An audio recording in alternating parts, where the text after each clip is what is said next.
Hello and welcome to our class on relationships. What I wanted to do in this class was to teach you about some of the principles of Vedic astrology compatibility. Vedic astrology compatibility techniques have been around for centuries, and they have been used extensively in the Indian culture for hundreds, if not thousands of years to organize and arrange relationships, arrange marriages. And they're still very popular today. If you go online, there'll be tons of sites that will help you that will let you put in the birth dates of yourself and your partner.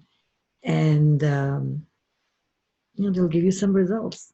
So what I wanted to do was to clear up some of the mystery and the mystique around these compatibility techniques, and also to bring them a little bit more up to date to our times.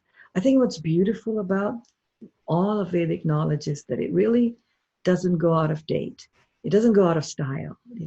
I remember when I first started studying Vedic compatibility, I thought there's just no way these techniques could possibly work today. I mean, look how much relationships have changed since centuries ago when these techniques were developed. So, but what I found once I studied them, they're so profound. They're so profound and so clear, and it's amazing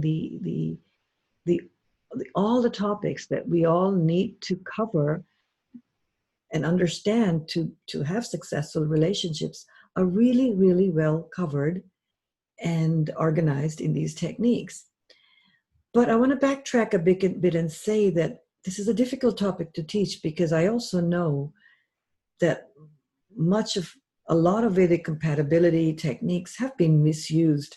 Just like in any culture, we take the best of things and we turn it into something that society can use to exploit. And there has been exploitation, I think, of particularly women because of some of these compatibility techniques being understood too simply, not in depth. And I think that happens when we just start, humans love numbers.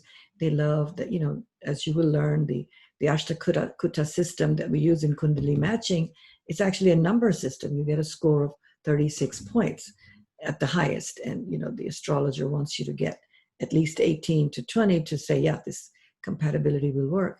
And we love that. We love these, we love to have a numbers that can tell us, oh, this is going to work or not. But frankly, that's not the case in real life. And what's more important from my perspective is to understand the principles. Once you understand the principles, then principles behind the techniques, then the numbers make sense. And once you understand the principles, you will never use these techniques to exploit or to create fear or to, cause problems, which I think these techniques have. So when I first started studying them, I thought, well, everything I've studied in Vedic knowledge, it's so powerful. Let's take a look at this. This is a very important part of Vedic astrology, the compatibility aspect, simply because it's been around for such a long time. And it was such an important tool in helping people in society to organize marriages. So it's well developed, well preserved. And, I don't want to throw the baby out with the bathwater. The techniques are very, very profound. And I think you will see in this class, they're going to teach you a lot about your relationship, if you're in a relationship, or if you want to get into a relationship, or if you want to, think about your past relationships. I think you will learn a whole lot by just understanding them. And then my goal was that once this is done, you can use this video to sit with your compatibility reports or answers, which tell you where you're compatible, where you're not, and then use this report to understand what the scoring system actually means. So I think that it is there's so many relationship videos and all of this out there. I think that the Vedic compatibility system is one of the most well-rounded, and it doesn't leave anything out, as you will see. And I hope it will give you a really good basic foundation in Vedic astrology compatibility. And remember that when these techniques were created, the way they've been used in the past is in the Indian culture, where you would have, the parents would select 5 girls or 5 boys or whatever, and then they would take the horoscopes to the astrologer, and the astrologer will say, yeah, well, this is a good and this is not. So that's really, there's nothing personal there in the sense. It's like a scoring system.